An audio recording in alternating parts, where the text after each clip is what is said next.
Friends, welcome back to my channel.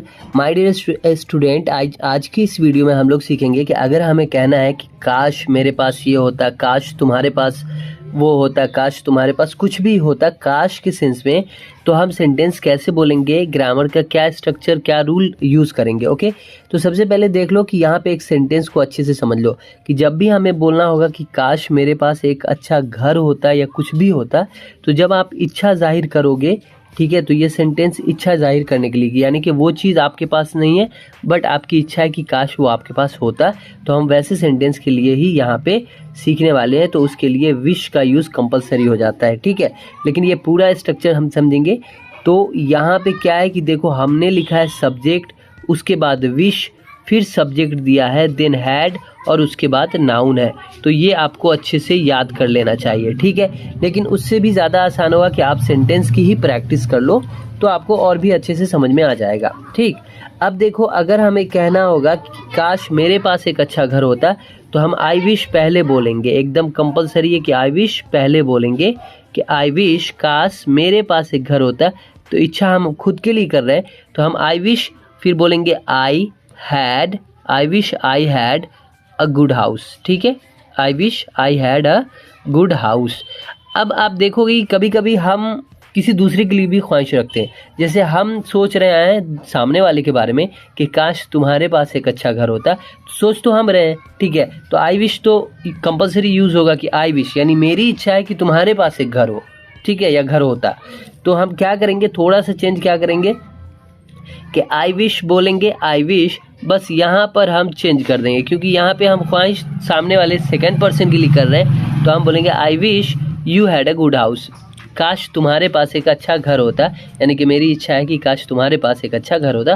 तो यहाँ पे सब्जेक्ट चेंज कर सकते हैं आप, अगर आप जो है ना ऐसे सेंटेंस बना रहे हो और इच्छाएं किसी दूसरे आदमी के लिए है। जैसे मान लो किसी गर्ल के लिए और आप कहते हो कि काश उसके पास एक अच्छा घर होता, तो हम आई विश तो बोलेंगे, बट यहाँ पे फिर सब्जेक्ट चेंज हो जाएगा, फिर उसके लिए क्या आ जाएगा, शी आ जाएगा। और बाकी सेंटेंस का जो बनावट है हैड और आगे नाउन, वो कंपलसरी हर सब्जेक्ट के साथ रहेगा। तो हम क्या बोलेंगे, I wish I had a good house, काश मेरे पास एक अच्छा घर होता। I wish you had a good house, काश तुम्हारे पास एक अच्छा घर होता। I wish she had a good house, काश उसके पास एक अच्छा घर होता है। तो आई होप कि आपको बहुत अच्छे से यहाँ पे समझ में आ गया होगा।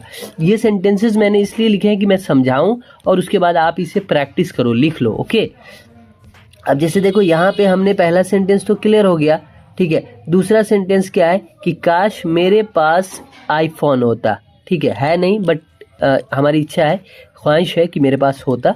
तो हम क्या बोलेंगे, I wish I had an iPhone, मेरी इच्छा है कि काश मेरे पास एक फ़ोन होता। उसके बाद काश मेरे पास बहुत पैसा होता, तो हम क्या बोलेंगे, I wish I had a lot of money, काश मेरे पास बहुत पैसा होता। तो आप देख रहे हो कि हैड और विश एकदम कंपलसरी यूज़ हो रहा है, ठीक है। तो और दोनों के साथ सब्जेक्ट लग रहा है। तो बस ये है कि अगर आप अपने लिए सोच रहे हो तो दोनों जगह आई लगाएंगे, लेकिन अगर आप किसी अदर के लिए जैसी सोचोगे तो ये आई हट के उसके अकॉर्डिंग सब्जेक्ट यूज़ हो जाएगा, है ना। कि जैसे मान लो कि काश उन लोगों के पास बहुत पैसा होता, तो हम क्या बोल देंगे, I wish they had a lot of money, clear. उसके बाद देखो, काश मेरे पास तुम होती, तो I wish I had you, काश मेरे पास तुम होती। उसके बाद है काश मेरे पास एक घड़ी होता, तो हम क्या बोलेंगे, I wish I had a watch, ठीक है। नाउन यूज़ हो रहा है कि क्योंकि कोई भी चीज़ तो नाउन ही होगी ना, कि हमारे पास ये होता, हमारे पास वो होता, तो नाउन ही होता है ना।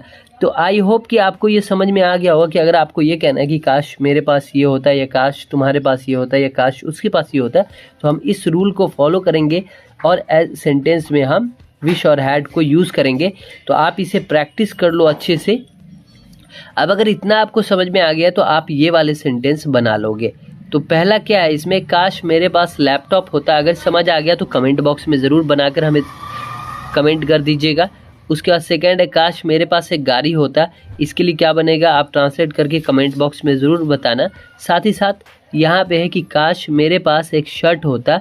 इसका भी अगर आप समझ गए हो तो बनाकर हमें कमेंट बॉक्स में ज़रूर आप सेंड करो, ताकि मुझे लगे कि यस, मैं आपको बहुत अच्छे से समझा पा रहा हूँ। ओके, तो आज के लिए बस इतना ही रखते हैं। अगर वीडियो अच्छा लगा हो और फर्स्ट टाइम आप मेरे चैनल पे आए हो तो प्लीज़ चैनल को ज़रूर सब्सक्राइब कीजिए, इसमें आपका कुछ जाएगा नहीं। मिलते हैं नेक्स्ट वीडियो में एक नई टॉपिक के साथ, तब तक के लिए bye bye, thanks for watching.